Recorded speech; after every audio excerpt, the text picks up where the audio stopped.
welcome to another well-established and hand-carpentered episode of Midlife Krisis. Uncle Bob, it is always just an absolute treat to have you here in the studio, which, yes, as you can see, there has been some adjustments made. Look at that behind you. Yep. Look at that shit. We got Neo Geo, and we've got... That's a Sega Astro City cabinet with Marvel versus Capcom in there. Yeah. And we just had Evo last week, 2 weeks ago. I think it just ended. It just ended, I believe. So accidentally topical. It is accidentally. Well, more than that, it's I never. We always face here, right? We have the normal YouTuber shelf queen background. The Precious Moments. The Precious Moments dolls, the whole package. But I never get to showcase that side of the room where I have arcade cabinets, and it's about damn time. It's about damn time. You're a true believer. The biggest of believers. In fact, well, there was so over here you have just the two. There was a third cabinet here, on the other side of this wall over here, that was yours. Yes. And it was I babysat it for close to half a decade. It's a solid 5 years. Yeah. That was a Killer Instinct. A very nice Killer Instinct. Yeah, like ridiculously minty fresh Killer Instinct that now resides with, I believe, a family member of yours. The family member who gifted it to me, I had to give back to them after you stored it. Right. Because some of us just don't have the square footage. I wasn't about to turn down the offer of a free Killer Instinct cabinet, and I figured I would just work out where to place it later on. Yeah. Haven't quite worked that out yet. The rule number one in this equation is, what's that, a free Killer Instinct cabinet? The answer is yes. Yes. Yeah, the answer is yes. We'll work out the details later. We'll figure it out later. Yeah, I housed it here for a while, and it still would have been housed here, but my wife wanted the corner of her house back. Yeah. But then there's nothing there to replace it as of yet. That's fine. My idea was to put it in our bathroom, and I half seriously suggested to my wife we can remove the standing shower and put the Killer Instinct cabinet there. It was a perfect fit. You have more than one shower in your abode, in your home. We do have two. Yeah. So we would still have one. Yes. It would merely have cost us 50% of our showers. It made good sense to me, and were our dream to be achieved and I was your spouse, I would have said, yes, let's go for it. Well, that is a dream. The worst part about that whole thing, by the way, was whenever I would come over here, and it's my Killer Instinct cabinet, and you would just beat the brakes off me every time we played, because I couldn't practice on it at all. Yeah. And to this day, so that game has the battery to save the scores was replaced like when you first got it, so it's going to last for like 20 years. And all of my scores on that cabinet are all my initials, like highest combos, everything. So whenever you do eventually get it back, you've got some work ahead of you. Competition, foreshadowing for a future topic on this show. And speaking of competition, what's here is some props from a competitive product. But we're going to be talking about what we've been playing as of yet. And so I'll just kick things off. Right now, so these are here for a reason. Yes, and we're going to get into the meat and potatoes of this stuff in just a second. But I didn't want to take the time to mention, like, I'm juggling a lot of games right now. I'm spread out pretty thin. I'm still catching up on some Switch games. There was a recent Amazon sale where I had some restraint, so I didn't go too crazy there. But I got a little something there. And there's still the ever-looming shadow of the Erdtree, the Elden Ring DLC, which I beat it. I beat the final boss, but I haven't beaten it. Like, there's still so much fucking shit. So I'm kind of all over the place with that stuff, and we'll kind of work through it at like any other good therapy session. But to start, let's talk a little bit about this newly released Nintendo World Championships. I did obviously, Uncle Bob paid for the special physical edition here. You got to do it. You have to. Got to do it. So we'll start with the box. It's just an attractive. Look, I'm gonna get some light shining off of that. Just an attractive overwrap box here. But before we talk about the game, let's talk about some of these tchotchkes. So this is the North American version. More on that in just a second. So it comes with, this is a replica gold cartridge of the original Nintendo World Championships. The gold always works. How familiar or not are you with the actual real deal Nintendo World Championships NES cartridge? The real one. I don't. I have some ideas, but I don't want to say them on air because they could be wrong. And I'm here to correct those ideas right on the spot. And because I know you're just prompting me so that you can talk about it, I'm just going to say I know nothing. Okay. And then when you say your thing, I'll tell you if my thinking is what reality is. Yeah. So you'll just be like, yeah, I knew that. I knew that all along. Thank you for confirming what I already knew. And this is how science works. Yeah. Okay. So the real deal Nintendo World Championships was given out. Back in the late 80s, there was an actual Nintendo World Championships.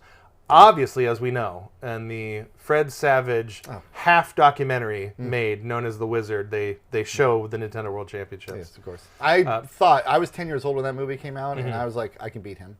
I'm better than Jimmy Woods. Yeah. Where do I go? Where do I go to participate in the Nintendo World Championships? Mom! Mom!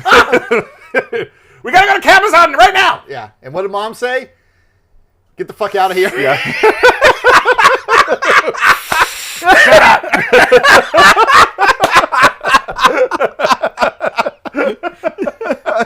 I'm trying to take a nap. She's definitely not watching, so it's okay. In the movie The Wizard, they go to the Nintendo World Championships, which was a real thing. And winners of that competition were gifted an actual working NES cartridge. The vast majority of them that are out there are gray, but there were gold ones that were made. And I'm assuming this, but they probably took Zelda cartridges. And let's, for the sake of the story, they were Zelda 2 cartridges. Because that game is a piece of shit. So it didn't sell. Yeah. And they just took the fucking labels off of them and slapped the Nintendo World Championships things on there. So anyway, fast forward to the insanity that is retro game collecting today. And this cartridge was featured on an episode of Pawn Stars several years back. They trade every once in a while, and when they sell, it's hundreds of thousands of dollars. It's just a stupid amount of money. This actually was everything that I thought about the exactly. Got it. Totally proved it. Do you know? We'll do this exact same setup so Robby clearly knows what's on the original Nintendo World Championships, but for the sake of this conversation, I'll ask him. So what was on the original Nintendo World Championship? So because we just did this bit, I'll actually try to answer this time. Fantastic. I thought that I remembered that there was like a track and field game or something on there, but maybe that was just the track and field championships or a different game entirely. That's my answer. Okay. So that wasn't on there. Yeah. Well, I totally know. I know, but you just tell me, so I know that you know. It's a test. It's a test. I was testing. Well, I kind of get where your brain is working that out because the track and field multi cartridge that came with the Power Pad had Duck Hunt Mario. That kind of makes sense. So where you're right is that it had 3 games on it. Okay. Now that's the extent of where you were right. The original Nintendo World Championships was Rad Racer, Tetris, and Mario Brothers 1. I would never have guessed that. What's weird? So Tetris obviously was, it's published by Nintendo. Obviously Mario Brothers 1 published by Nintendo. Got to do it, yeah. But then Rad Racer, the outlier, that's a Square game. I didn't know that either. Oh yeah, big time, buddy. That is a Square. That's a Square game. But to be honest, I can't remember. I think Nintendo may have had some sort of publishing thing with it, but it wasn't developed by Nintendo. That for sure. It was developed by Square. Okay. Their output, by the way, on Nintendo, I'll say this, kind of underrated. Is it? People always talk about obviously Final Fantasy. Yeah. And I get it. It's a very Tell me another game. So Rad Racer, a personal favorite of mine, 3D World Runner, that had actual stereoscopic 3D with like the anaglyph glasses, the red and blue glasses. Yeah. And it actually is like pretty effective. And then there's some other ones. But I just wanted to talk about 3D World Runner. All right. But okay, anyway, I am kind of on an NES kick, and the reason being is because of this shit that's in front of us. So these are the other thing that we'll show off that comes with the American version. These are great. Really attractive. Get real close on that. Real close on that. Focus! There we go. Well, there we go, ish. I have to hide my eyes there, maybe. Yeah. You get the point. They're shiny and they're gold. This is my favorite part about it. The gold cartridge, I think, is cool. Like, it looks cool, and it came with this like really nice acrylic stand that says Nintendo here. But it's, at the end of the day, right? At the end of the fucking day, this is just a paperweight. It's a lovingly recreated Nintendo cartridge. In a perfect world, in a beautiful, utopic perfect world, Nintendo would have just spent the extra $1 per cartridge, because the technology exists. There are so many boutique video game homebrew developers that make new NES cartridges for sale all day long. If you look at companies like Limited Run Games, Strictly Limited, based in the UK, right, they produce new Nintendo games all of the time. So this exists. Nintendo could have easily made a cartridge that works on Nintendos. Oh, so you could have done it both ways. You can download. Well, there's no way you could have this game on an NES. You would have had it. They could have just in this wonderful fantasy, they just would have taken the original Nintendo World Championships with those 3 games and just put it on a cartridge, and then here you go. Oh, I see. And they didn't do that. You're a purist of purists. Well, I mean, I guess you could say that, but at the end of the day, like, it's still, and this is my bitch, and we'll get into it. Okay. The Japanese version of this exact same game comes with fucking 2 of these. This is the Switch Online wireless NES controller. Obviously, the Japanese version comes with the Famicom variant, not these. And it was like, with the exchange rate, because the yen right now is getting its ass kicked, like, it was actually cheaper than this version in US dollars, and it comes with 2 fully functional Bluetooth controllers. Is there anything that this comes with that did not come on the Japanese version? So this cartridge, this cool looking yet completely useless paperweight of a cartridge, does not come with the Japanese version. You still get the pins, and the pins look slightly different. Like, there's like a raised embossing with like the outlines on them. And then not pictured here is like a set of cards that are like box art cards, and it's whatever, it's box art cards. Like, they're literally postcards. But you get the pins, you get 2 controllers, and it's just an overall better package. Now, here's the main bitch. I wanted to buy this game because it was online, so I thought. And I was like, well, I want the American version because I'm going to play this game with my friends online with online friend leaderboards. So I bought the American one, thinking that, okay, we'll be in the money. Game comes out, there's none of that shit. There's no fucking friend leaderboards. You're never going to learn, Brian. This is literally like the 5th time that this has happened. It's literally the 5th time it's happened that you have forgotten that Nintendo does not like multiplayer, does not like online. They love multiplayer couch co-op. They want it in the room. Yeah. They hate multiplayer online. Yeah. So that's true. But I know, I did at one point think falsely that you could play this game online, like, together, like like being in a room. Yeah. I mean, because it's inviting that. Yeah, it sure is. But then I just kind of at some point like accepted that wasn't going to be the case, and it was, I'm talking pre-release. Like, I just assumed there would be online multiplayer, but then more details came out. I was like, oh, okay, it's not going to be in the game. That's fine. It's Nintendo. Now, but I always assumed, and wrongfully assumed, that there would be a leaderboard where you can see your friends' scores. And this is why this is the kicker. That technology exists in the game. There are leaderboards in the game. God. They're there. The leaderboards are there. The only time you see them is when you do like you haven't played this yet, right? I have not. Okay. So there's a weekly Nintendo World Championships event that you run through 5 different things, and you get it charts your best scores for each of those 5 things, and then there's a final cumulative thing. And there's a leaderboard that shows where you are at the end of that at the end of the week, like where your ranking is, and then you can see who is like in the top, and that's it. Does it give you a number, like your number 5,614 in the world? Yes, it gives you that number. That's great. Well, and here's the other thing. So you see your name, like there's my name, there's my Nintendo friend name or whatever it's fucking called. Yeah. There's the number. There's everyone else's names. So that data exists. It's somewhere, but they just don't use it the way that they should properly use it. So theoretically, if your friends were also playing this, you could scroll through 5,000 names or 100,000 names, and if our friend Prince Danny was like, I'm rated 6,800 on the, and you could like scroll down and like, oh, there he is. Well, so here's how games have worked for like like 25 years at this point. Like you can push on any other game ever that has leaderboards, including other games that are on the Switch. You push a button and it takes away like here's the full leaderboard, and then you push the button and then like here's your score. Push another button. Here's all the friends' scores. Yeah. And they could easily do that. I will say this now, and this will be my version of Hellblade 2 is going to be the best game of the year. They can update it. Nintendo can patch this game and put friend leaderboards in to make it more fun. Shigeru, we know you're watching. Can you please put some guys in a room? Just we put need them this. in the goddamn room and give us what we want. Obviously, none of that's going to happen. No.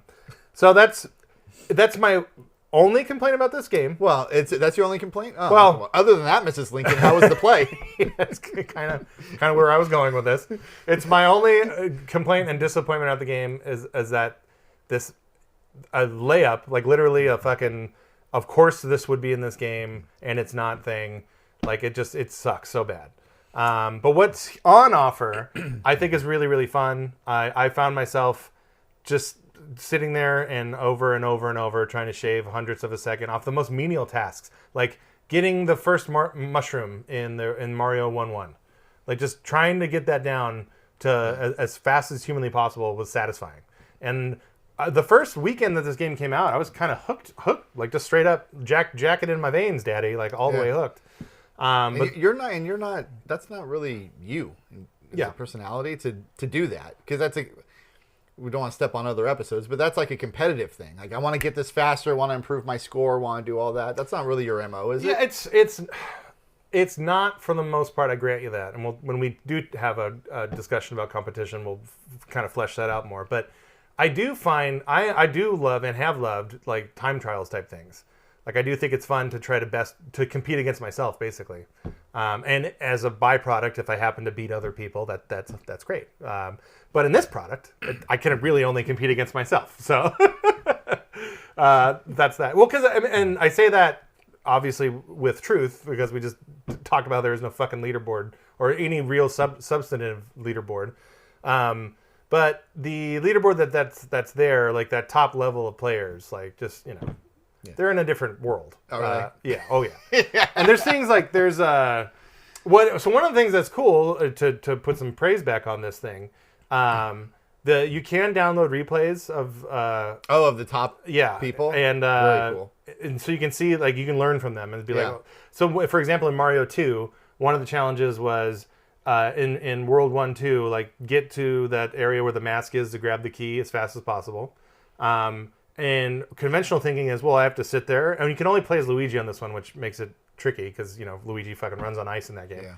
Yeah. So conventional thinking is, well, I got to jump on the little dude on the magical carpet and then float over, that's how I've done it since 1988. Yeah. But then watching someone else do it, like, no, they completely bypass that guy. And since Luigi can jump so high, you just jump on one of the flying guys, and then you jump from head to head, and then it shaves off like a full 10 seconds. Yeah, very skill-based to do those jumps. Yeah. And with enough rigorous practice and dying hundreds of times, I was able to do it for myself, and it was really, really fun. So there's stuff like that there. Another complaint that I have about the game is that it is, and I guess, I don't know, this is a complaint in that I'm glad this thing exists. I fully bought it for the tchotchkes. Let's be honest. Oh. Like I wanted the tchotchkes. Yeah. I regret buying the North American one because it turns out, I forgot to mention this in the other part too. If I were to buy the Japanese version of the game, guess what? It plays in full English. It's just the same game. So if your Switch is in the North American region, it plays that version. So you should have bought the better version, and I'm not going to fucking double dip. So we're just stuck the way it is. So lessons learned there, I suppose.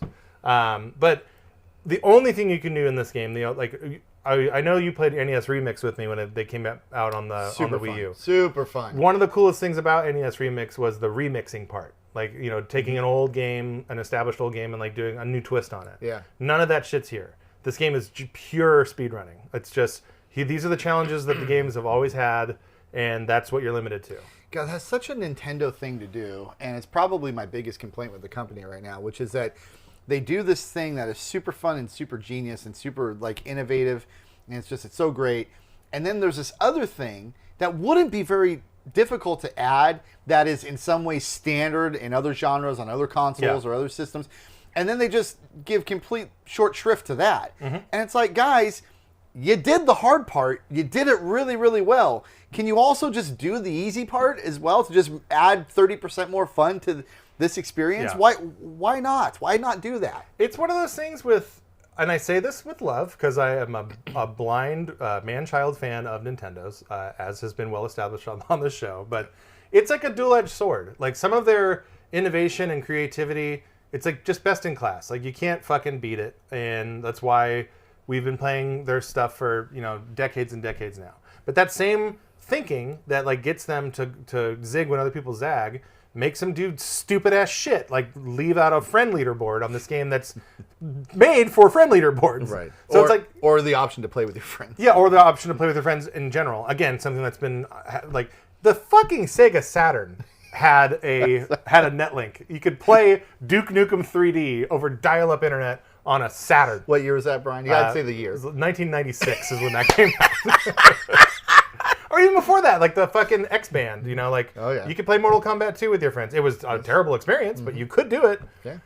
So download Skitchin. Yeah. It happened. It happened. Well, that's Sega Channel, my friend. It's a different beast, but it needs to be mentioned anyway for posterity's sake, if nothing else.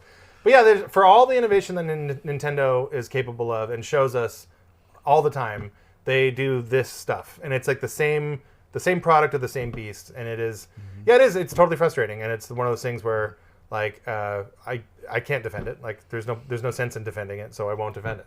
They need to fix their shit, and they never will. So I just had a conversation with a friend speculating about what the Switch 2 is going to be. Yeah, and the only thing that I had to say, other than it's like, okay, fine, just give it the better processor, just make an exact clone of the Switch 1, but with just updated hardware. Yes, yeah.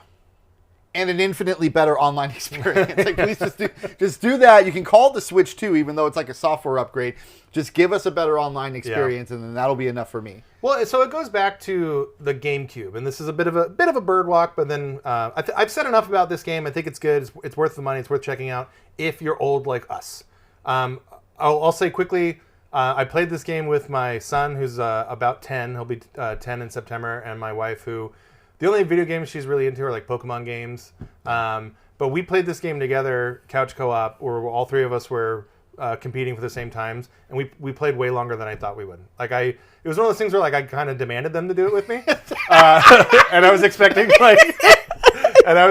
like maybe 15 minutes. I love the idea, like, you bring them into the living room and you're like, hey guys, there's some ice cream in here. And then they sit down and shutter closes behind them. Just lock the door. You're playing fucking balloon fight.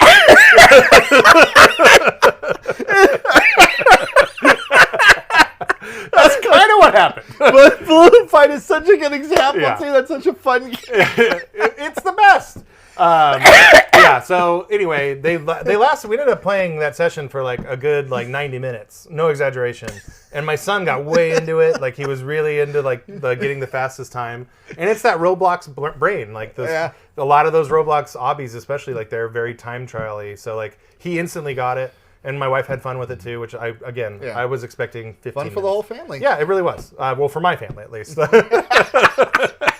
So okay. I'll move on from this, but back to that digression. Like it goes back to the GameCube. When the GameCube pre-release of the GameCube, we're taking it all the way back to 2001. On the box of the GameCube, there's a picture of a game that never came out, which is like Donkey Kong Racing. And it talks about like how like one of the accessories, one of the features that's going to come out is this dial-up adapter and this broadband adapter. This is when broadband internet was just starting to take off in America. And like it's printed on the box like online multiplayer, we're doing it. And not even like 2 months later, whatever it was. Yeah. It's coming out right after the 64DD. Yeah, exactly. Have online multiplayer. Well, so it was like I can't remember exactly when Nintendo made a statement about it. And it was certainly within the first year of the GameCube's life.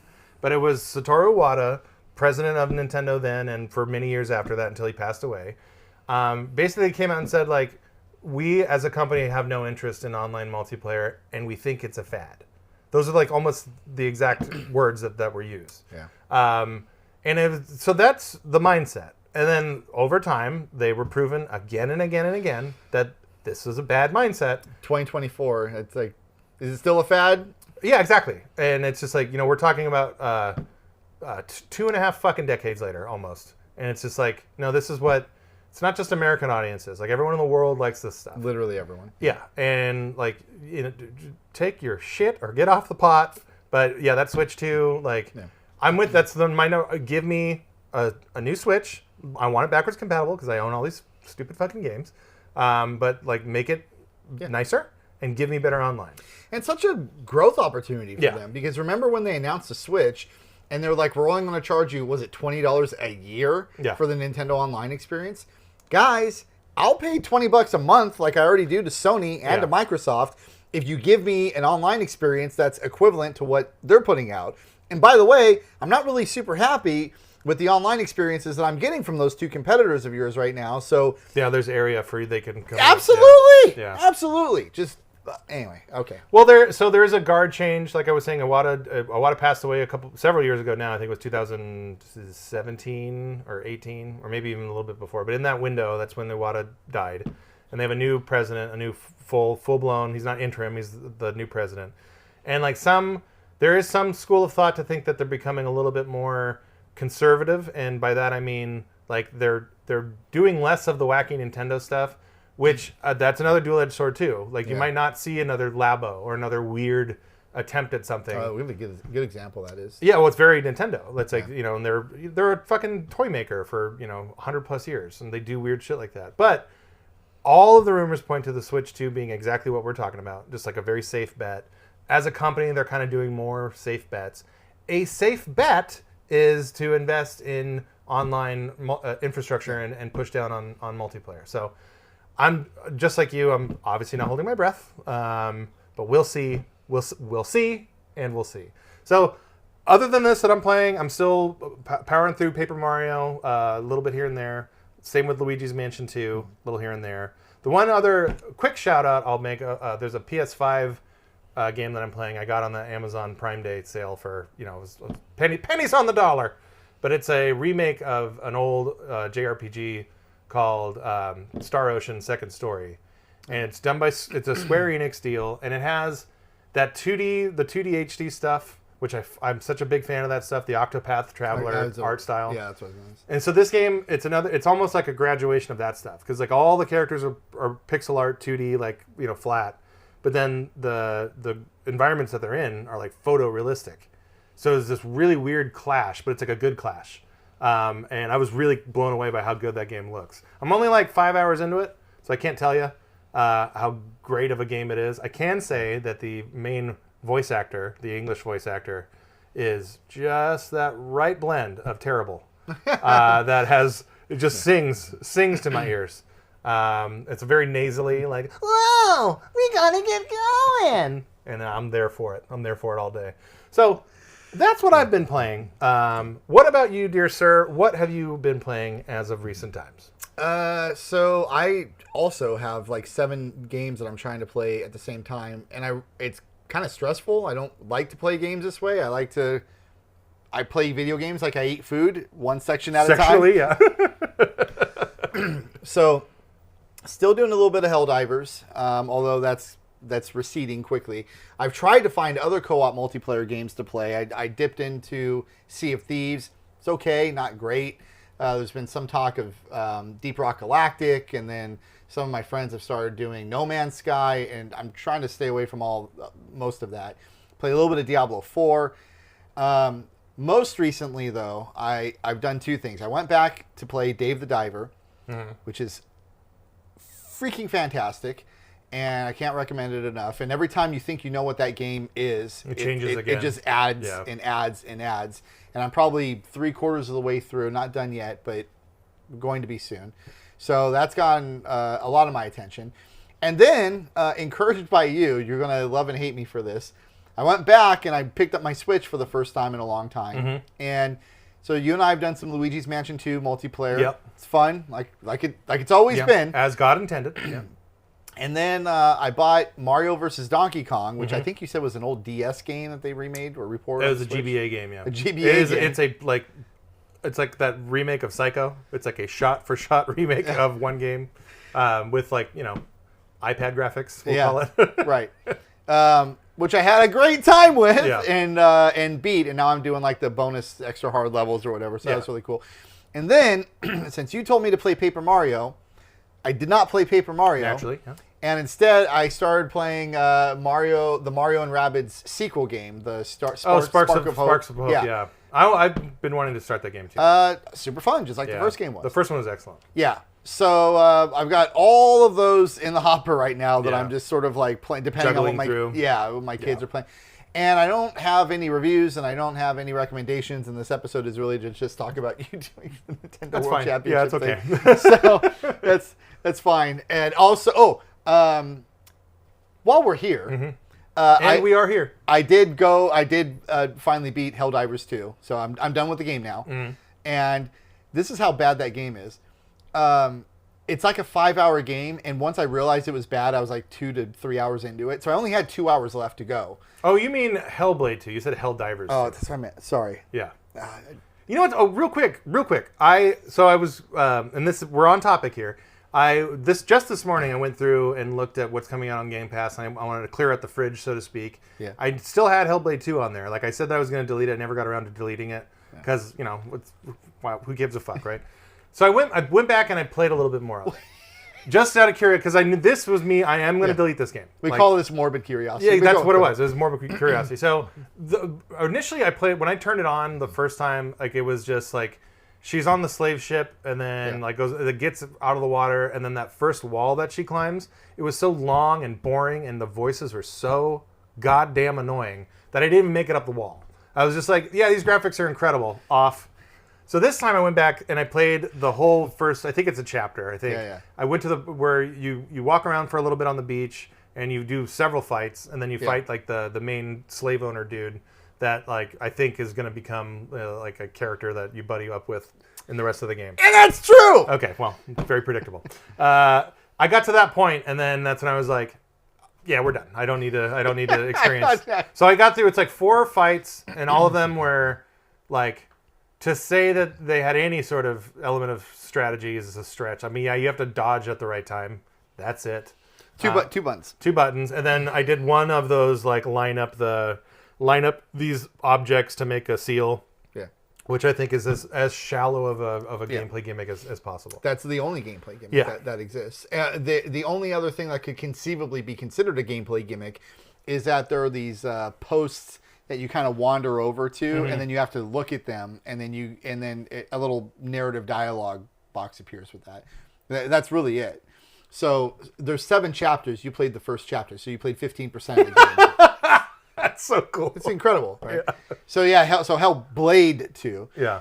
So those last 2.5 hours, like normally, if I sit down and play Slay the Spire or Hades 2 or Horizon Zero Dawn, I could spend a Saturday from like noon to 7 p.m. just like going through a session. Doesn't feel Elden Ring for a sidebar. Like that's what I did when the DLC came out. It was like these are the days of my life, and it's just going to be in this world playing this one. These are the good old days. Yeah. So I was playing in like 30-minute spurts, and then I would have to stop and take because I just got so bored. Yeah, it's so boring, dude. I was like, oh my god, I got 18 more minutes done. And so everything takes fucking forever. Yeah. Like, it's just, like, literally, like, painfully boring. And so I was like, well, maybe they actually do increase the gameplay, because our big complaint was there was no gameplay. And I was like, well, this last 45 minutes is really going to deliver. This is really going to really ramp it up. No, and then the ending is incredibly anticlimactic on top of it. It is, so I'll go ahead and plant my flag on this now. I'm not saying it's the worst AAA game ever made. Yeah. It is the most disappointing experience I've ever had with a AAA game, at least that I've played contemporaneously. Yeah. I might say, no, I'm not. Here, Brian. Are you ready for this? It's coming. I'm strapped in. It's coming. All right. It is a worse video game than Heavy Rain. It is worse than Heavy Rain. Oh, I 100% agree with you. It's substantially worse than Heavy Rain. Well, I know, but I expected you to agree with me because you actually liked Heavy Rain at least at one point. Yes. I thought that game was complete garbage from the moment that I played it, and I've done nothing. Until this moment, Heavy Rain was my go-to game for a bad experience with a video game. The worst game. No longer. We have a new champion, and it's Hellblade 2. It is the worst big budget game. It's the biggest divergence between my expectations versus the reality of actually playing. It's like an insult to gamers to call that a game to spend 5 years making that walking simulator. And shame on you, Microsoft, for allowing that product to go out the door. And I would be remiss if I didn't mention that at a time, and I was just talking to a different friend about this recently, but those Sony games, the Sony first-party games, there's a level of quality, Nintendo's like this too, where they won't let a game go out the door until it like meets a certain standard. Yep. And Microsoft had a hat trick of epic disappointments that its two competitors, Sony and Nintendo, would never let go out the door last year. In Starfield and in Redfall and in Hellblade 2. And Starfield's the good one. And Starfield is the good one. Yeah. But if that was a Sony game, they'd hold it for a year to make it a great one. And Nintendo would do the same. Yep. And Hellblade 2 might have been held for 2 years. And they'd say, great job with the walking simulator part of it, guys. We need a lot more here. Metroid Prime 4 was famously canceled and restarted. Yeah. And so the problem in the short term is that you take a reputational hit. Yeah. And in Microsoft's case, it's like pretty significant because people are not going to buy their consoles now because of it. They're not buying them now. They're not. They're not selling. So once you get that reputation cemented in, like if Sony tells me that a first part, Astros is a perfect example, right? We don't even know what that game is going to be. There's just been a trailer for it. Yeah. And you and I are pretty excited about it because of the reputation of Sony, because of the reputation, because of how fun the original game was. Yeah, exactly. We know what it's going to be because we played that one. It's just more of that. Yes. And that's a very interesting take, though, because when you say it's more of that, being more of the same thing is kind of what damned Hellblade 2 compared to the because the Hellblade 1's terrible. Not terrible. It's bad. No, it's really not bad. We are going to agree to disagree on that. That's fine. Your opinion is sacrosanct, and I'm not going to cross this line. My opinion of Hellblade 1 is that it's a fucking boring, bad game. Yeah, well, but you only played a couple hours of it. Because it was boring and bad, and I didn't want to do it anymore. Because I have other things to do. You really got to embrace getting yelled at by the voices in your head. No, you don't. That's really... No, you sure don't. You really, really don't. What your example with Astro Boy works in Astro Boy's case because what was there was good. Yes. And in other games, when they're bad from the first one and they don't do any changing into the sequels, then those are likely bad as well. I need to go play Hellblade 1 again and take a look. So anyway, so what I'm not playing ever again is Hellblade. Yeah. So I'm happy about that. And then I'm playing 7 other games and check back in a couple months. And one of them will be beaten. See how my experience with those goes. I will get to Paper Mario eventually. Yeah, you should. And you should maybe consider playing Elden Ring, the greatest video game released in the last 15 years easily. After these 7 games, I actually have a list of where it's like, how can I have a show where I talk about video games and have not played Elden Ring? And that's one of them. And Cyberpunk is one of them. Mm-hmm. And those are the 2. And then also Ghost of Tsushima, I got a third of the way in and then had to stop. Backburnered it.